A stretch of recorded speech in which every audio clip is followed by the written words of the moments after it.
Hello everyone, and thank you for listening to my presentation. I would also like to thank the organizers of the conference for inviting me to speak with you. In today's talk, I'm going to be presenting to you a method I've developed to use acoustics to estimate populations of bats emerging from caves, as well as show pilot data on how we can extend this to other taxa. So we all know, of course, that we use acoustics for conservation, and in general, this is used to obtain rough estimates of the abundance of species with identification. This isn't very useful, however, for getting reliable population counts from animals that have a variable number of calls, such as bats that are echolocating in an environment. Furthermore, it's not useful for dense calling scenarios when you can't separate overlapping bat calls. But what we have found out is that if you look at the recording of bats that are leaving a cave, such as in this video here, if you look at a video recording and the acoustic recording, the overall recording of the acoustic stream, the amplitude, scales with the number of bats that are emerging in a given period of time. So when there's more bats, the acoustic amplitude is louder. So using this observation, if we then take a recording of bats, if you have a synchronized video and acoustic recording, and then you break that up into windows, and then you make a plot of the number of bats in a given window versus the sound level in that window, we would predict that we would see this really nice scaling that would potentially follow some sort of predictable relationship in which, as the number of bats in a window increases, the sound level increases as well. So another way to graphically represent this is if you have a synchronized video and acoustic recording, and then you graph it, you would get a linear relationship where the acoustics could be predicted by the number of bats that are present in that window plus typical regression parameters. And so this is the ground truthing method, and this is what I'm going to be talking about in this talk, is how we ground truth this method to see if this actually can be used.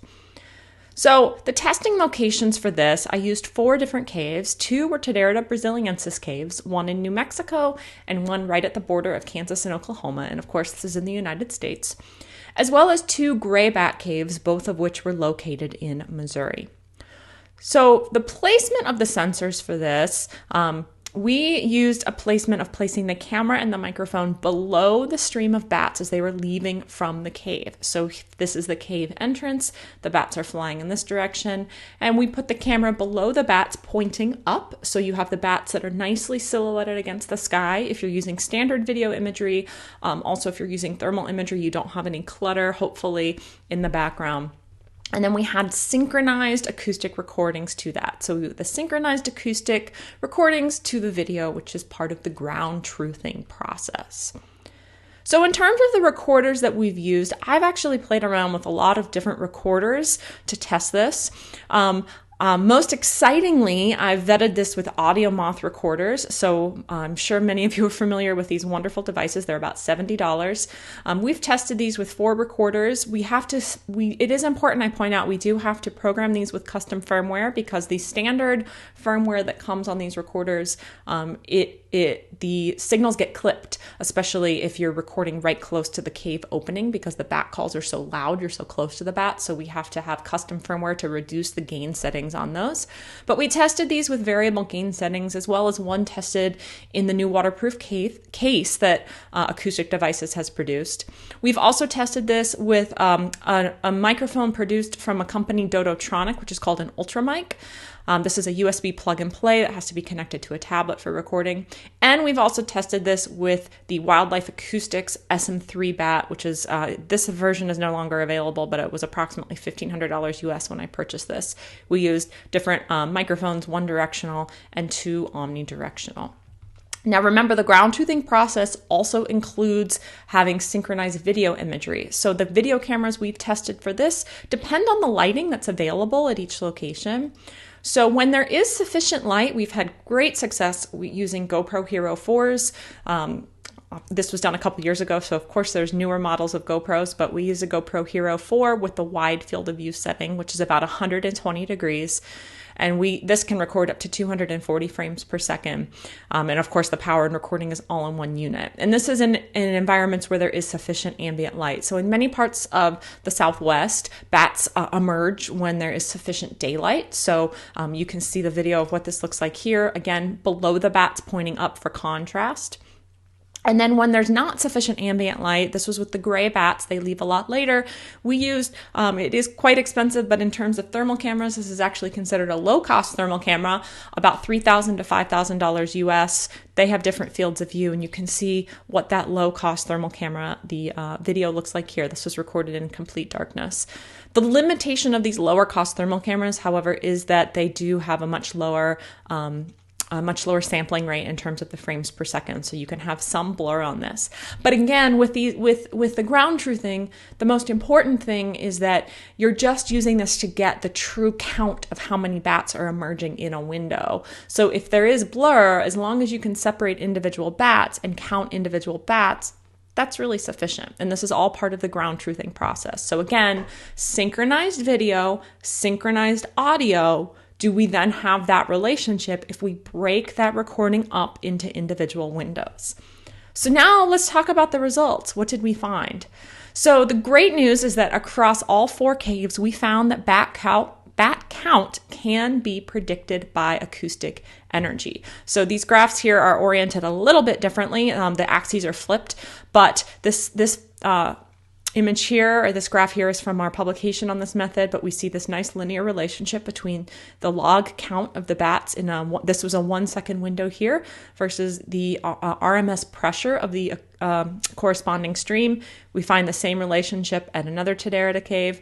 And then for the gray bats, again, the axes are flipped, but we see the same relationship, that the number of bats that are present in the video frame corresponds really nicely with the RMS pressure of the emerging stream. We had a very high goodness of fit for the first cave, which was a really dense cave, a little bit lower goodness of fits for the this second Myotis cave. This was a lower density cave in which the bats were circling. So we're beginning to explore now how bat behavior at the cave entrance can affect this relationship and how we might be able to account for that with some signal processing methods. But this method so far, kind of the straight out of the box method, as I like to say, works really well at dense caves when bats are emerging in a constant stream. So I would like to point out as well that we have documented that accuracy of this count improves with multiple recordings. So although you can have a little bit of noise and disagreement between the true number of bats that are leaving on a given night, which is in this orange column, so you can see this is by day to day, versus the acoustic prediction, some days the count is really off. Other days it's pretty close. But if you average this up over multiple nights, you get really good agreement between the true count of bats and then what is predicted by the acoustic methods. So ground truthing this over multiple nights really improves the performance of this. So how can this ground truthing be extended to really use this as a usable technique for counting bats in the future? Well, once we have this ground truthing equation for a specific location, you can rearrange the equation so that in the future, all you have to do is make a single acoustic recording and then apply it to the ground truthing equation that you've previously calculated, and then you can get the emerging number of bats in a given night. So what this means is once you have the ground truthing, you can then potentially have autonomous sensors with remote transmission. Or you can equip volunteers with a low-cost audio moth recorder. They don't have to have an expensive thermal camera. They can go around with the audio moth recorder to make these recordings for you. You can also get range-wide real-time population information and even potentially have an interactive website with archival data. So the possibility for this, there's a lot of ways we can extend this moving forward. So the question then that I turned to my co-author for was, can this method be extended to other species, other vocal animals and patchy habitats? So we focused our effort on looking at frogs, specifically bullfrogs. And so this is pilot data, but I'm really excited about this because for this pilot study, we looked at recordings of bullfrog choruses, and the number indicated here is the number of calls in the chorus. So we had a microphone on the edge of the pond. The bullfrogs were scattered throughout the pond, and we did the same analysis on 10-minute segments of the frog chorus, and we found that when there were more calls chorusing, there was greater acoustic energy than when there were fewer calls. We weren't able to directly count the frogs in this study, but we do find that this is a potential of moving forward, and I'm really excited about how we could potentially apply this to other species. It is important to point out, however, that you have to consider background noise. So when we look at another night when there were only 146 calls, we had much greater acoustic power, but this was also a night in which we had several aircraft flying overhead. So there are some considerations that you have to take into place when you are trying to apply this method. So just to wrap up, the number of bats with this method and acoustic intensity is related during cave emergence.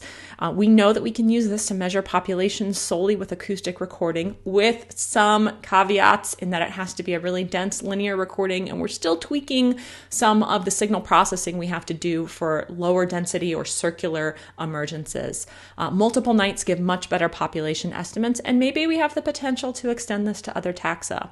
So I am looking for testing partners. I am very keen. I have a couple international partners already, but I'm keen to continue to test this method at other bat caves. I'm trying to figure out not just where the caves are that this method works really well, but also where are there caves where this method doesn't work very well? Because if I can figure out why it's not working, maybe we can come up with some solutions with some signal processing or even modification of the methods, because I really would like to turn this into a method that can be a valuable monitoring tool around the world. So with that, I would just like to acknowledge all the funding agencies that have contributed to this project, as well as my research assistant and my collaborator. And the citation for the paper that this method is originally based on can be found at the bottom below, as well as you can contact me with any questions at my email. So thank you very much for your time, and I look forward to your questions.